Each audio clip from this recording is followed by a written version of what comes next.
नमस्कार मित्रों, इस क्लास में आपका स्वागत है। आज हम बात करेंगे रीतिकाल के प्रवर्तकों के बारे में। इससे पहले हमने रीतिकाल के नामकरण की क्लास ले चुके हैं और हमारी रीतिकाल की दूसरी क्लास है। तो चलिए शुरू करते हैं रीतिकाल के प्रवर्तक के संबंध में। हम आज बात करने वाले हैं रीतिकाल के प्रवर्तक। दोस्तों, रीतिकाल के प्रवर्तक को लेकर विद्वानों में मतभेद है और किस प्रकार का मतभेद है इस संबंध में हम बात करेंगे। पहला कथन देखो, रीतिकाल के प्रवर्तक चिंतामणि त्रिपाठी है। तो यहाँ से बिल्कुल प्रश्न आ सकता है, रीतिकाल के प्रवर्तक कौन है? तो आपका उत्तर होना चाहिए चिंतामणि त्रिपाठी। अब देखो रामचंद्र शुक्ल जी क्या कहते हैं। रामचंद्र शुक्ल जी ने रीतिकाल की अखंडित परंपरा का प्रवर्तन चिंतामणि त्रिपाठी से माना है। तो आपको बिल्कुल ये कथन ध्यान रखना है कि रीतिकाल की अखंडित परंपरा का प्रवर्तन चिंतामणि त्रिपाठी ने किया है। ये कथन किसका है? तो रामचंद्र शुक्ल जी का है। आगे शुक्ल जी क्या लिखते हैं ये देखिए पूरा कथन। चिंतामणि से चलने वाली परंपरा केशव की परंपरा से भिन्न थी। बिल्कुल यहाँ से पूछा जा सकता है कि चिंतामणि से चलने वाली परंपरा केशव दास की परंपरा से भिन्न थी, अतः रीतिकाल काव्य परंपरा का प्रारंभ चिंतामणि से माना तर्क संगत और इतिहास सम्मत है। तो ये पूरा कथन देकर पूछ लेंगे ये कथन किसने कहा है। तो ये रामचंद्र शुक्ल जी का कथन है कि चिंतामणि से चलने वाली परंपरा केशव की परंपरा से भिन्न थी, अतः रीतिकाल की परंपरा का प्रारंभ चिंतामणि त्रिपाठी से मानना तर्क संगत और इतिहास सम्मत है। आगे देखो, डॉक्टर नगेंद्र है, उन्होंने रीतिकाल का प्रवर्तक किसे माना है? केशवदास। डॉक्टर नगेंद्र के अनुसार रीतिकाल के प्रवर्तक केशवदास है।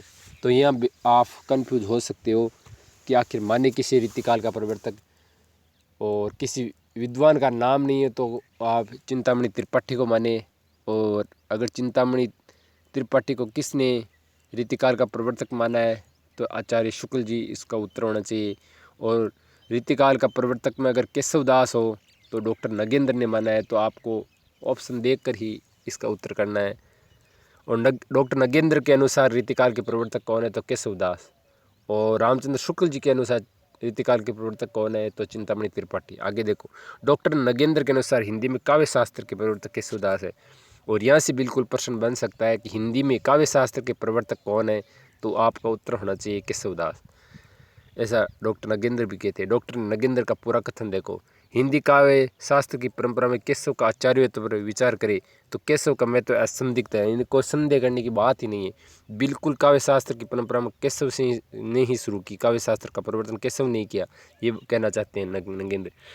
उनको हिंदी काव्य शास्त्र का प्रवर्तक होने का गौरव प्राप्त है। वेरी इंपॉर्टेंट कि हिंदी में काव्य शास्त्र का प्रवर्तक होने का गौरव किसे प्राप्त है? केशवदास को। अगला देखो, रामचंद्र शुक्ल जी का कथन देखो आप। शुक्ल जी क्या कहते हैं, इसमें संदेह नहीं है कि काव्य रीति का सम्यक समावेश पहले आचार्य केशव ने किया। बिल्कुल यहाँ से कथन बन जाएगा, ये केशव है रामचंद्र शुक्ल जी का। आगे क्या लिखते हैं केशव जी देखो, आगे शुक्ल जी लिखते हैं, पर हिंदी में रीति ग्रंथों की अविरल अखंडित परंपरा का प्रथम केशव का कवि प्रिय के प्राय 50 वर्ष पीछे चला। 50 वर्ष पहले कौन हुए? चिंतामणि त्रिपाठी के पीछे चला। और वहीं एक भिन्न आदर्श को लेकर, केशव के आदर्श को लेकर नहीं, और वह भी एक भिन्न आदर्श को लेकर, केशव के आदर्श को लेकर नहीं। यह चिंतामणि त्रिपाठी की ओर इंगित कर रहे हैं कि केशव की कवि प्रिय उसके 50 साल पहले ये परंपरा शुरू हो चुकी थी। और किसने शुरू की थी अखंडित परंपरा? केशव, चिंतामणि त्रिपाठी ने। तो आपको कन्फ्यूज होने जैसी यहाँ कोई बात नहीं, स्पष्ट है जो कुछ है। आगे देखो, प्रभाव और ख्याति असाधारण व्यक्तियों के दृष्टि से रीतिकाल के प्रवर्तन के सुधार। अगर प्रभाव और ख्याति लिखा हो प्रश्न में और असाधारण व्यक्ति की दृष्टि से कौन है प्रवर्तक? तो केशवदास। और कोई नाम नहीं और बिल्कुल ऐसे पूछ ले कि रीतिकाल के प्रवर्तक कौन है? चिंतामणि। विद्वान का नाम दे तो अलग अलग विद्वानों के अनुसार अलग अलग करना, ये आपको मैं ऊपर पहले बता चुका हूँ। आगे देखो, कुछ और कथन है उनको भी देख लेते हैं। कालक्रम की दृष्टि से रीतिवादी रचना ही तरंगणी है, इसके रचयिता कृपाराम है। तो अगर समय की बात करें तो रीतिवादी रचना, पहली रीतिवादी रचना कौन सी है? हित तरंगिणी है, ये ध्यान रखना आपको। कालक्रम के अनुसार, और इसके रचयिता कृपाराम। सतसई परंपरा का पहला ग्रंथ हाल कवि है, उसकी गा सतसई है। लेकिन अगर हिंदी की पूछ ले, हिंदी में सतसई परंपरा का पहला ग्रंथ है कृपाराम का हितरंगिणी। वेरी इंपॉर्टेंट है, बिल्कुल ध्यान रखना। हिंदी में सतसई परंपरा का पहला ग्रंथ कृपाराम का हितरंगिणी है, ये आपको ध्यान रखना है। सतसई, यहाँ सतसई शब्द आया है। रीतिकाल का प्रथम ग्रंथ रसविलास 1633 ईस्वी है, जिसके रचयिता चिंतामणि त्रिपाठी। अब यहाँ कन्फ्यूज जैसी बात बन रही होगी आप यह कालक्रम की दृष्टि से वर्तमान रीतिवादी। देखिए रीतिकाल से पहले हो गए थे आप, केशवदास से पहले ही इनका जन्म है कृपाराम जी का। लेकिन रीतिकाल की रचना नहीं है, ये रीतिवादी रचना है हितरंगिणी। जबकि रीतिकाल का प्रथम ग्रंथ है रसविलास, जिसके रचयिता कौन है? चिंतामणि त्रिपाठी। तो रीतिकाल का प्रथम ग्रंथ कौन सा है, ये पूछ सकते हैं, तो आपका उत्तर होना चाहिए रसविलास। हिंदी का पहला काव्यांग ग्रंथ रसिक प्रिया है, 1591 में रचित केशवदास का है। तो पहला काव्यांग, हिंदी का पहला काव्यांग ग्रंथ कौन सा है? रसिक प्रिया, ये ध्यान रखना है।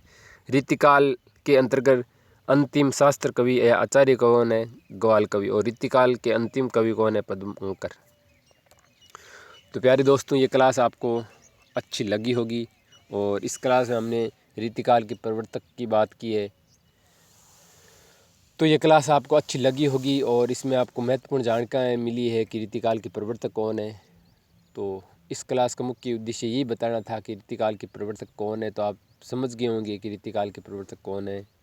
तो प्यारे दोस्तों, अगली क्लास का आप इंतज़ार करिए, और अगर ये क्लास आपको अच्छी लगी है तो चैनल को सब्सक्राइब कर लीजिए, ताकि आपको नोटिफिकेशन मिल जाए। तो प्यारे दोस्तों, अगली क्लास का आप इंतज़ार करिए। अभी मैं इस क्लास को दे रहा हूँ विराम। धन्यवाद।